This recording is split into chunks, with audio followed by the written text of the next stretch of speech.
आप सभी जानते हैं कि हमारे जो अध्यक्ष हैं विंध्य जनता पार्टी के नारायण त्रिपाठी जी, और जिनका पूरे प्रदेश में नाम जाना जाता है अच्छे काम को लेकर, और उन्होंने मुझे मौका दिया है। और मैं पहले ही ये चाहता था कि मैं कुछ इस अपने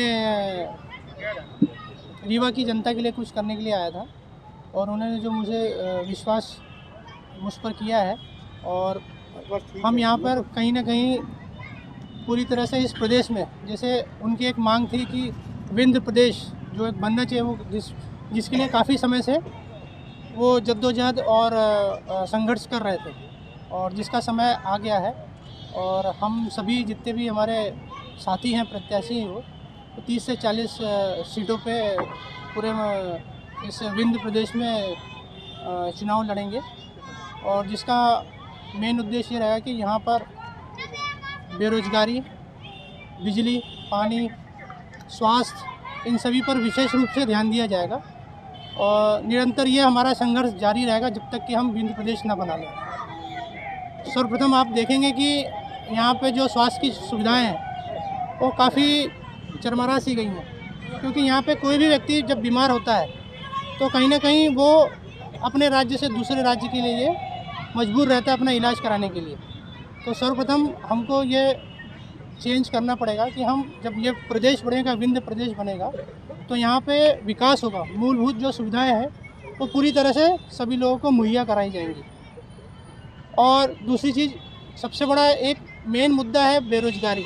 आपने देखा कि रीवा की जनता हो, पूरे इस विंध्य में कहीं भी किसी प्रकार का इंडस्ट्री डेवलपमेंट नहीं है, और हमारे विधायक आएंगे और जनता का आशीर्वाद रहेगा, तो निश्चित रूप से आप ये मान के चलिए कि पहले साल में यहाँ पे औद्योगिक केंद्र का स्थापना की जाएगी।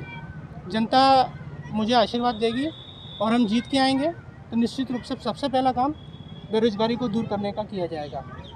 शिक्षा पे भी सबसे बड़ा आपने देखा है कि यहाँ पे कई ऐसे सरकारी जो कॉलेज हैं, स्कूलें हैं, वहाँ पे आप देखें स्कूल में ना जो बच्चे हैं वो कहीं ना कहीं उनको बैठने की उचित सुविधा नहीं है, टाट पट्टी में बैठ रहे हैं, पानी जो बरसात का होता है पानी चू रहा है।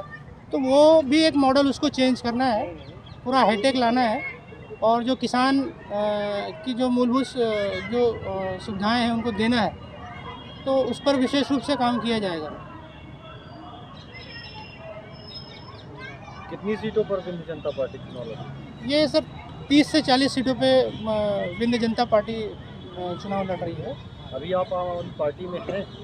नहीं, कांग्रेस पार्टी और भारतीय जनता पार्टी के जो प्रत्याशी जी बहुत ही कद्दावर प्रत्याशी, हाँ, क्या लगता है आपको, वहाँ आप मुकाबला में कर पाएंगे क्या उनका? देखिए संघर्ष है और जनता सहयोग करी। कहीं ना कहीं आप सभी लोग भी ये चाहते हैं कि अगर विंध्य प्रदेश बनेगा तो ये एक अलग दिशा में जाते हुए यहाँ पे विकास होगा। भाई यहाँ रीवा राजधानी बनेगी, यहाँ पे अच्छे अच्छे बड़े सेक्टर आएंगे हैं, कारखाने खुलेंगे, और आप हॉस्पिटलिटी अच्छी सुविधाएं मिलेंगी, रोजगार के साधन उत्पन्न किए जाएंगे। तो जब कोई प्रदेश बनता है तो वहाँ पे विकास ज़रूर होता है। और कहीं ना कहीं ये जो रीवा है, अपना पूरा जो विंध्य है, कहीं ना कहीं आप ये देख के चलेंगे कि पूर्णतः एक मतलब डेवलपमेंट के उससे ना पूरे पीछे हटते जा रहा है। तो जो संघर्ष हमारा है, और ये काफ़ी समय से चल रहा था नारायण त्रिपाठी जी के द्वारा, उन्होंने जो एक आवाज़ उठाई थी, और निश्चित तौर पे आप ये मान के चले समय लगेगा और हम ज़रूर ये करके दिखाएंगे। उनका एक नारा है कि आप हमें 30 दीजिए, हम आपको 2024 देंगे। तो आप इससे समझ सकते हैं कि हमारे विधायक आएंगे तो निश्चित रूप से विंध्य का विकास होगा, विंध्य प्रदेश बनेगा। चुनाव जीतने के लिए तो संगठन की भी जरूरत होती है, क्या लगता है बिना संगठन के आप लोग? देखिए समय बहुत कम है, पर संघर्ष पूरा जारी रहेगा।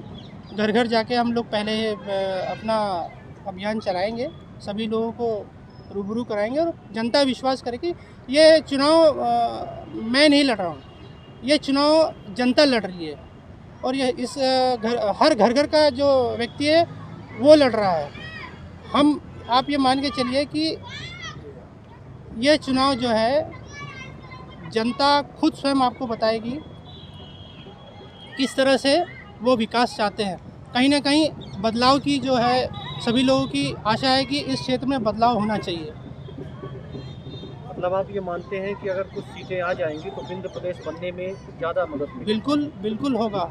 आप लोग सभी भी पत्रकार, मैं आपके चैनल के माध्यम से ये कहना चाहूँगा कि 100% यहाँ के विधायक जीतेंगे तो विंध्य प्रदेश बनेगा और यहाँ पे विकास ही विकास होगा।